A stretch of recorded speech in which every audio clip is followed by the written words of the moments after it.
The wacky world of MultimediaJay.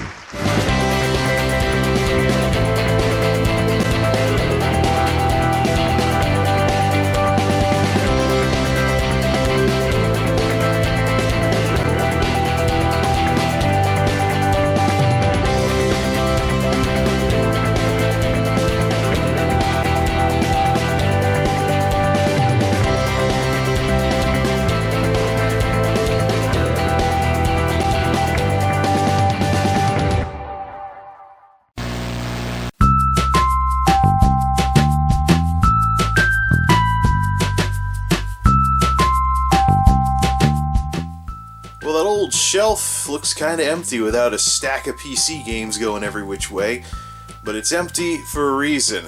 I happened to pick up, not the crab, but the shelf underneath it. There we go. Finally, a proper shelf for anything that's in a jewel case for CDs and stuff. Nothing exciting, just some Walmart crap. But it works. I used some carpentry-ish skill to put it together, and now I have something besides that spinny thing that the folks had. This one might transport a little bit easier too, because of its more standard shape, and it'll probably slide under the back seat if I move again. But I don't anticipate that happening anytime soon, unless the landlord just snaps and sends the rent through the roof.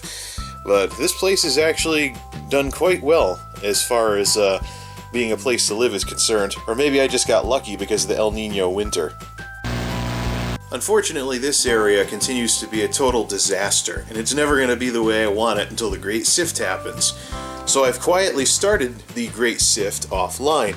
As predicted, most of the electronic stuff pretty much fills the Burlston box.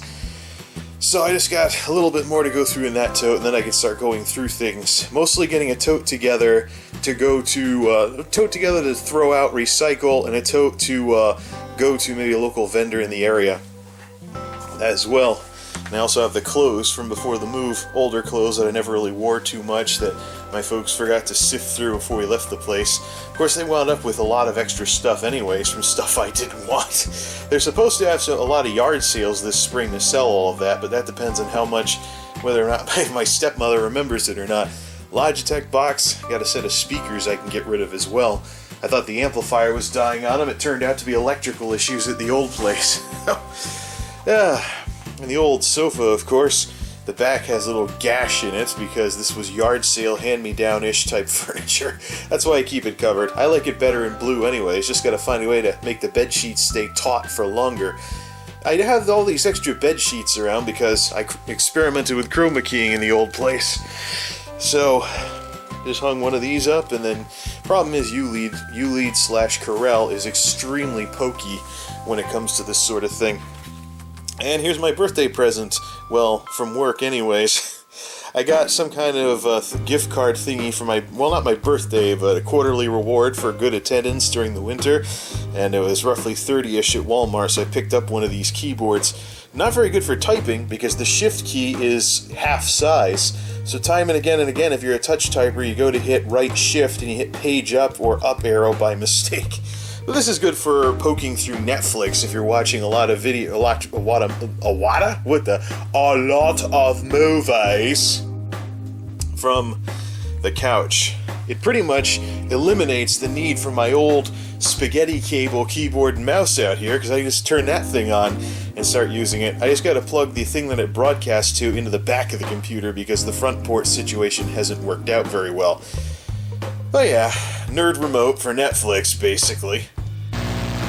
And then there's this. Yeah, remember the crap top? Circa 2010-ish, Athlon 2, 3 gigs of RAM. Once upon a time, this had more RAM than Tuxedo. Yes, I finally got it updated to Windows 10. I had to put the 300 gig drive back in it. Of course, I'm dual screening to old Flickr Vision over there, because this thing unfortunately is a Presario CQ62 and it suffers from the same problems.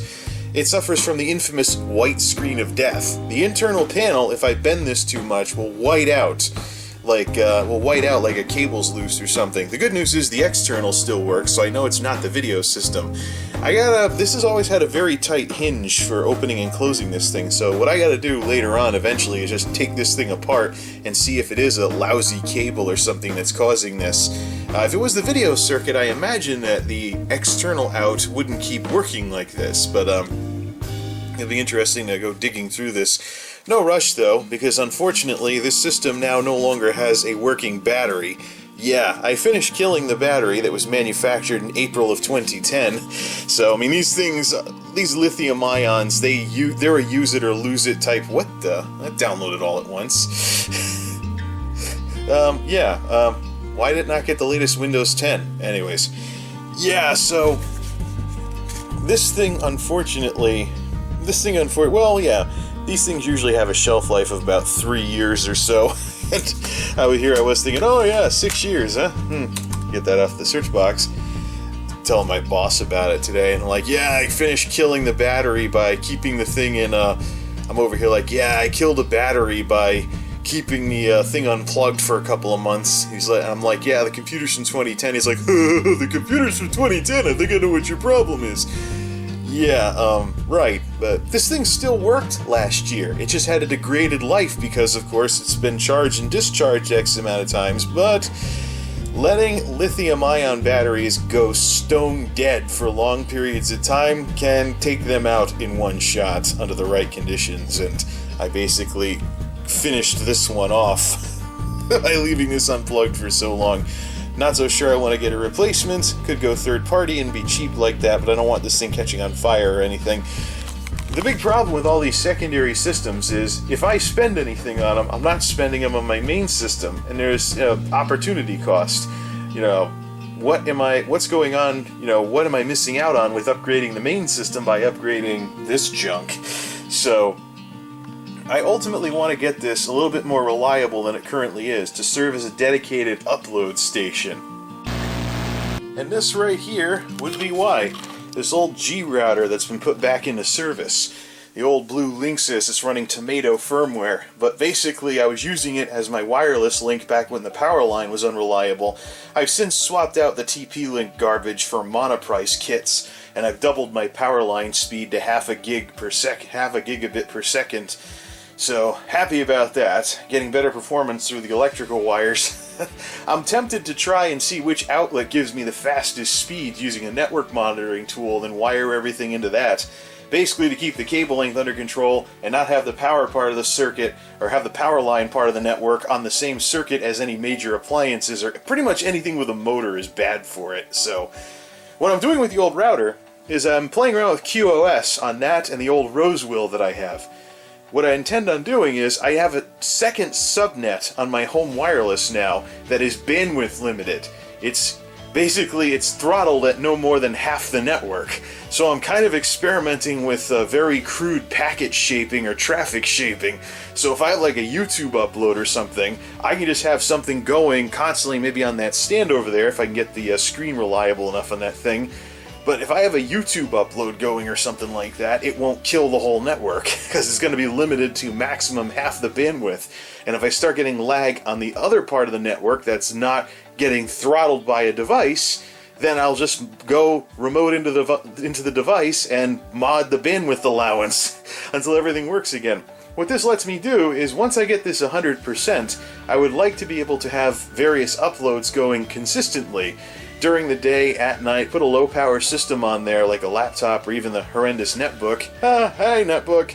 And basically have it go to town. Actually, no. Now that I've yanked the battery out of the crap top, I don't have to worry about the battery doing an internal short from running for a very long time or overheating. So maybe I'll just run the crap top with no battery if I can get that screen reliable enough as a dedicated upload station to upload throughout the day at limited speeds, and of course turn off the bandwidth limit for when I'm not going to be here, so it'll have the entire network and upload that way. So yeah, this should be interesting, playing around with some more network type devices and having a more complicated home network. So still have an end network for the main wireless, but I want to eventually play with the QoS on this to get it to where right now unfortunately the old G box is the unthrottled network, and the Rosewill actually has the bandwidth limit on it. The device underneath, that would be the gateway for the Frontier gateway. It's the Moose model, but I don't like setting up custom network settings on company-provided equipment, on ISP-provided equipment like that, because it already works on the equipment downstream. So basically, I already have everything set up on the Rosewill piece of junk on that middle shelf, and this little shelf thing is serving as a nice little heatsink for it, I imagine. And so everything's already keyed in on the router in the middle. So what I want to do is eventually get the QoS going on this one, so this one can be bandwidth limited and limit inbound-outbound traffic to no more than X amount of the network. If that's not possible, I'll just snag another Rosewill, because I'm overdue anyways, and Newegg has them roughly around the same price. Not too expensive. And I don't know what I'm going to do with this thing. Although with Tomato firmware on it, it can serve as a repeater, a wireless client, it can be an uplink. Could even put it out as a wireless uplink out in the project area, so I can run the internet through some screwy mix of wired and wireless. Or something along those lines. Yeah, right. Maybe or use it as a repeater, I don't know. Custom third-party firmware. The good news is the cheap Rosewills that are $30 at Newegg have custom firmware options too, so I might actually really mess around with custom firmware on these devices. And lastly, we have Tuxedo. I'm experimenting with overclocking. Modest amounts, and if I kill the processor, it won't be that expensive to replace it with one that does similar performance but draws less power. This 1090T it's basically 3.2 regular speed, 3.6 turbo for no more than 3 cores, for not so multi-threaded stuff, things like that. I decided to put it into the Kaviri range, so it's set to 3.7 with 3.7 base speed with 4 gigahertz turbo. So I think the polling rate is the reason why it looks like all the cores are going 4 gigahertz sometimes with this. I've got Unigen Valley running in the background, that's why it's actually throttling up. The big thing I was concerned about, though, I actually went and got the electrical specifications for the chip, which basically said that 1.475 volts is the maximum that you can put on the thing, in maximum safe voltage anyways. So I did some experimenting with trying to go above 4 gigahertz, and I ran into stability issues. So good news is I think this motherboard is smart enough that it will actually keep the voltage from going out of tolerance for the chip. It's just the stability will go out the window if I try overclocking it too far, because heat's not going to be a problem. Right now it's at 15 degrees Celsius, 16 degrees Celsius with a TJ max of 67, and when I slammed it earlier, I did some World of Warcraft raiding, managed running on ultra mode almost. Most of the stuff actually most of the time it wouldn't clear 30 degrees, so that aftermarket cooler, even though it's air, is working extremely well. Cooler Master, $30 hunk of junk, big chunk of metal. Maybe entry-level noob aftermarket cooling, but it certainly works pretty well. I am not delusional enough to think that I will get even Kaviri performance out of this old architecture, though, but it's good to get at least a higher clock speed. What happens per clock, though, on this, the Kaviri can actually do better than in single-threaded performance. Multi-threaded, they're kind of in the ballpark with each other, but it's just cool to be able to say, hey, look, 3.7 turboing up to 4, just like a Kaviri. But yeah, overclocking, not so much. I'm only doing this because it's not cooking itself, and it's not getting too high on the voltage either. And basically, a few more clock cycles here and there for CPU-intensive tasks like crunching video. Unfortunately, this is not translated to hardly any improvements on Unigen Valley with some of this stuff from earlier. 38.2 at stock and 1600 at stock speeds. So 3.2 gigahertz times 6 it's got on here. And then if we go up to 3.7, 39, less than a frame per second and only 30 points at 3.7 gigahertz. So yeah, CPU just needs to be able to crunch the math. And, well, I just want to bump it up a little. Maybe it'll help with things like rendering video and stuff until the AMD Zen comes out. All things considered, though, if I kill this chip by overclocking it so much, and basically 4 gigahertz is pretty much it. 3.7 is kind of pushing it anyways, but 3.8 Windows crashes, so I'm wondering if maybe upping the RAM speed because, because of latency issues on the motherboard and stuff like that. This thing is running off of DDR1333 from 5 years ago, and the motherboard can take up to DDR3 1866. I could try upgrading the RAM to a newer standard of RAM to see if that helps with some of the internal frequencies. Problem is, RAM is an upgrade that would be tied to this machine. I can get more bang for buck by catching a GTX 970 on sale and having that ready to go into Monolith when I finish building it. So, still thinking Black Friday for Monolith if this year turns out to not be as bad as it could be. So, either way, 3.7 to 4 gigahertz, and it still throttles down to 800 megahertz when nothing's happening. The Unigine Valley, still interesting as always. Let's quit out of this. Of course, Nova Bench does add an extra 100 points or so for the CPU part of it. I don't know why the graphics card is lower though. It must be throttling down because Nova Bench only does graphics in 800 by 600. But yep, there we go. Even in balance mode, it throttles down to its minimum speed of 800 megahertz when nothing's going on. So it's still throttling down. And this is something that some overclockers would say, hey, don't do that. But here's the thing, I don't want this thing to be like driving a Greyhound bus at a NASCAR race sometimes. Or, using a like construction vehicle, really heavy, burns a lot of diesel as your daily driver. I don't want to have something like that going on.